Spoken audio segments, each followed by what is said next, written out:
Olá pessoal, para quem não me conhece, meu nome é Aline Davi, eu sou nutricionista e hoje eu vou falar contigo se existe mesmo uma obesidade que é saudável.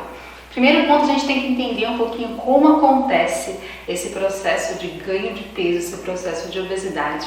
Então, de modo geral, a gente sabe que tem outras influências genéticas, etc. Mas, de modo geral, um aumento no consumo de calorias acima do necessário para cada indivíduo, ou seja, um superávit calórico, está associado com o ganho de peso, especialmente caso a pessoa não faça exercício, um ganho de gordura corporal.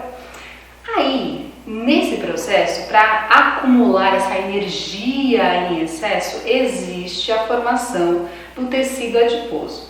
Nós temos basicamente, de modo mais simplificado, tecido adiposo, que é o marrom, mas ele está mais associado aí com, enfim, crianças, bebezinhos, tem uma quantidade maior de tecido adiposo marrom. E nós temos o primordial, o principal, que é o tecido adiposo branco, subdividido em tecido adiposo visceral e tecido adiposo subcutâneo. O que acontece? Nós temos então um processo de aumento desse adiposo, ou seja, um aumento no tamanho do adiposo e também no número de células. E esse processo então é dividido em duas maneiras: hiperplasia e hipertrofia. Hipertrofia é o aumento do adiposo já existente e hiperplasia é o aumento do número de células de adipócitos. É importante lembrar que o aumento do adiposo, especialmente o adiposo que é subcutâneo, pode ser de certa forma interessante para que não exista a deposição de gordura em outros tecidos, como por exemplo o fígado ou até mesmo o músculo, que são locais ectópicos, ou seja, os lugares que não deveriam ter gordura. Então é claro que o aumento do adiposo não é interessante em larga escala, porém ele é um processo que tenta priorizar esse acúmulo nesse local, que seria o mais interessante, do que acumular em outros locais mais deletérios. Então o nosso corpo tenta armazenar gordura para que não tenha prejuízo. Esse que é a jogada. Então existe um aumento de consumo de calorias e o corpo tenta estocar da melhor maneira possível. É claro que nem sempre ele consegue fazer isso, mas o intuito é bom. O intuito é muito bom. Vamos lá então. Qual que é o ponto? Hiperplasia. Então aqui eu tenho o número de células de adipócitos. Esse processo, quando existe um aumento das células, um maior número de células, eu também tenho um processo associado com esse aumento de células de angiogênese. Ou seja, eu tenho um aumento da vascularização, o que é interessante, vai levar energia, vai levar, enfim, o que é necessário para esse adipócito. E tem uma troca interessante entre o adipócito e o restante do corpo. Então, ter angiogênese é um ponto interessante. Além disso, quando a gente tem esse processo de hiperplasia, aumento do número de adipócitos, nós temos um padrão de secreção adequado de alguns componentes como leptina e também de adipocina, adiponectina. Então, adiponectina e leptina são de adipocinas que são importantes para alguns processos metabólicos. Então, a leptina está associada com a saciedade, então ter um aumento em hiperplasia é mais interessante nesse sentido. E a adiponectina, ela tem alguns aspectos interessantes, como por exemplo, anti-inflamatório, ela pode melhorar a sensibilidade da insulina no próprio adiposo, ela tem um efeito interessante que reduz a produção hepática de glicose, então por meio da gliconeogênese. Então é um ponto interessante que eu tenho um padrão metabólico mais saudável. Por um outro lado, nós temos a hipertrofia, ou seja, eu vou aumentar o tamanho do adipócito que está existente. E nessa hipertrofia não é tão interessante quanto a hiperplasia, porque eu não tenho como conseguir aumentar tão bem a angiogênese. Além disso, então, se eu não tenho angiogênese, eu tenho menos oxigênio, eu tenho um ambiente que tem mais hipóxia, que pode gerar mais fibrose nesse adiposo, eu posso ter mais necrose, inflamação, perder a função do adiposo. Qual que é a função do adiposo? Armazenar gordura.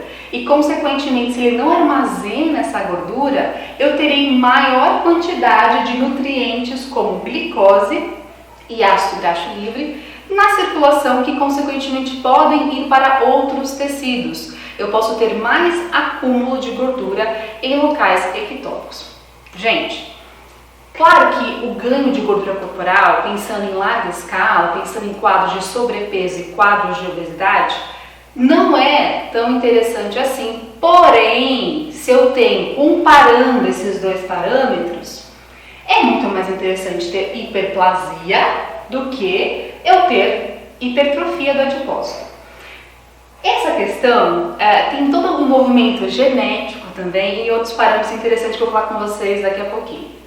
Então, nesse caso aqui, a gente tem um aspecto mais saudável e aqui nem tão saudável assim. Por exemplo, mães que tiveram os bebezinhos lá na guerra, Segunda Guerra Mundial, por exemplo, tiveram uma escassez de nutrientes muito grande. Ou se eu tenho alguma mãe que tem alguma desnutrição, por exemplo, ela terá toda uma programação metabólica com uma alteração na expressão de genes que podem estar envolvidos, por exemplo, com isso daqui, com mais hipertrofia do adipócito.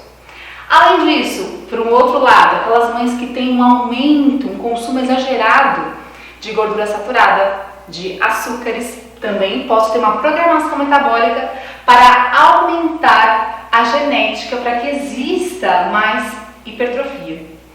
Idade.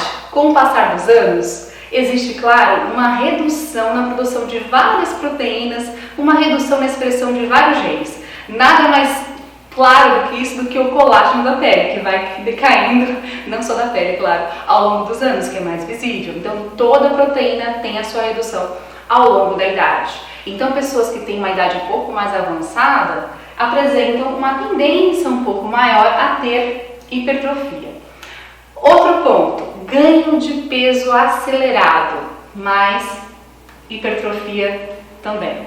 Então, por exemplo, eu tenho um paciente que agora na pandemia, eu tenho um paciente que ganhou 20 quilos, 30 quilos, né, que aconteceu com muitas pessoas durante pequeno período de tempo, 4, 5 meses. Então, seria mais prejudicial do que pensar em hiperplasia, tá?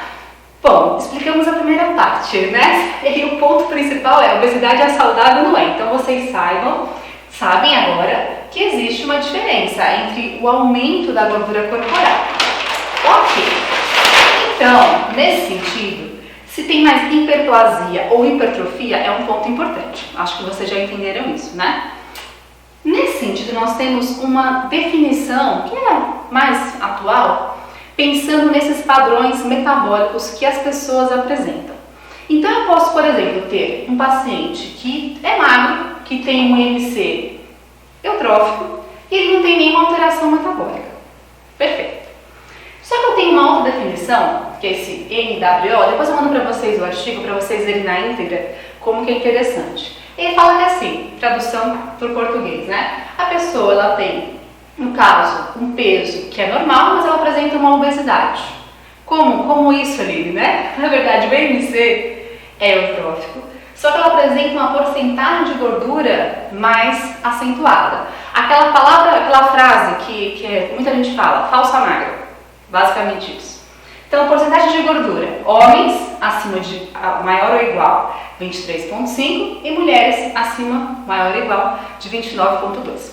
E além disso, eles podem apresentar alterações metabólicas, seja em alteração de LDL, glicemia, resistência à ação à insulina, índice Roma e por aí vai, né? Então ele tem alterações metabólicas. Esse outro é MONW, seria um paciente que apresenta um peso normal, mas alterações metabólicas já de um paciente que apresenta obesidade. Então, nesse caso, o IMC pode ser eutrófico, só que ele tem uma redução de massa magra, uma redução de massa muscular, o que é muito comum, né? Quadro de sarcopenia também. Além disso, um aumento mais significativo da gordura visceral. Lembrando que a gordura visceral é a mais deletério, pensando em condições metabólicas, e ele apresenta alterações metabólicas, como eu já falei anteriormente. Então, os exames desse paciente será mais alterado, mesmo ele apresentando um MC que é eutrófico. Então, percebam que o MC pode ser um parâmetro interessante, mas nem sempre vai ser ele que vai dizer pra gente se o paciente tem alterações ou não. Claro, né? Vocês já sabem disso. E aí, legal. Então, esse paciente, ele tem aqui um quadro de obesidade e ele apresenta uma saúde metabólica. Olha que interessante. O paciente apresenta obesidade, ele é classificado como obeso, ele apresenta gordura corporal, ele apresenta um MC elevado, só que ele não tem alterações metabólicas. Então, quando você faz uma dosagem de glicemia, colesterol e por aí vai, ele não tem nenhuma alteração. Outro padrão aqui, o paciente MO, ele tem obesidade, ele apresenta gordura corporal acima de 30%, e ele já apresenta uma obesidade visceral e ele apresenta alterações metabólicas. Qual que é o ponto aqui? Eu posso dizer que apresentar obesidade é um padrão interessante? É um padrão pensando em saúde, gente, por favor. É um padrão interessante? Talvez não. A gente visa, é claro, tentar uma redução de peso corporal para esses indivíduos, para que tenha uma melhoria no padrão, muitas vezes, de variações metabólicas. Mas o ponto é, nós temos muitos pacientes que são eutróficos, pacientes que não são classificados como obesos e apresentam alterações, às vezes, mais significativas do que os pacientes que apresentam obesidade. Talvez, pela justificativa que eu dei na folhinha anterior, falando sobre hiperplasia ou hipertrofia. Isso pode estar associado, pode ser um dos parâmetros associados. Qual que é o ponto que eu quero tentar abrir a mente de vocês aqui? Quando a gente vê um paciente que apresenta obesidade, ele irá sempre ter alterações metabólicas? Talvez não. Isso quer dizer que eu deva cuidar dele, tentar reduzir a gordura corporal? Provavelmente sim. Ele pode estar feliz com esse peso, tudo bem, mas de repente, será que no futuro ele não virá a ter alterações mais significativas? Talvez sim, talvez não. Então, esse paciente que apresenta obesidade, que não apresenta alterações metabólicas, claro que eu vou cuidar dele. É claro que eu tentarei reduzir a gordura corporal desse paciente, porque eu não sei se no futuro ele virá a ter um aumento na gordura corporal, um aumento na hiperplasia, um aumento na hipertrofia, se de repente ele terá alterações metabólicas significativas. Então, esse é um ponto muito interessante. Outro ponto muito interessante também é a questão que nós devemos cuidar do paciente e olhar para o paciente. Porque eu te garanto que o paciente que apresenta obesidade, ele não apresenta obesidade porque ele quer. Ele já tentou durante a vida toda vários tipos de alterações, dietas, medicações, para conseguir retornar ou ter um peso, enfim, eutrófico, um peso adequado. Então eu tenho certeza que ele está tentando, que é realmente difícil, gente. Não é fácil, não é por conta disso que nós temos um nível crescente de obesidade no mundo, no país, cada vez mais, né? Desde crianças até adultos e idosos. Então o ponto principal é que a gente consiga, sempre que encontrar um paciente que apresenta obesidade, que a gente tente reduzir o peso de 5 a 10%, já é uma melhoria incrível para esse paciente. Vai ajudar demais esse paciente. Se ele conseguir reduzir mais, tudo bem, perfeito, mas avaliem também o quanto que esse paciente consegue perder sem conseguir fazer dietas mirabolantes e depois descompensar isso. Olha que interessante. Ele pode reduzir muito o peso corporal, depois ele pode compensar com dietas, enfim, mirabolantes e tentar de repente retornar ao peso, não conseguir aquela bagunça que você já conhece muito bem. E nesse sentido ele pode ganhar cada vez mais peso e cada vez mais ter hipertrofia do adiposo. Então quanto mais ele ganhar peso, mais rápido, quanto mais velho ele for e tentar fazer isso, pior será. Então cuidado com as condutas que você faz com o seu paciente, para que ele não reduza a massa muscular também em dietas muito restritivas e depois ele pode descompensar, ganhar peso mais rapidamente, ter mais hipertrofia e, consequentemente, piorar o padrão metabólico desse paciente. Então, a questão é, existe paciente obeso que é saudável? Até pode existir. Mas será que isso é um padrão que se manterá ao longo dos anos? Será que se ele ganhar um pouco mais de peso, um pouco mais de gordura, ele não terei alterações metabólicas significativas? Talvez sim. Então, muito cuidado na avaliação desse paciente, porque está nas suas mãos o tratamento do seu paciente. Espero que vocês tenham gostado e até a próxima.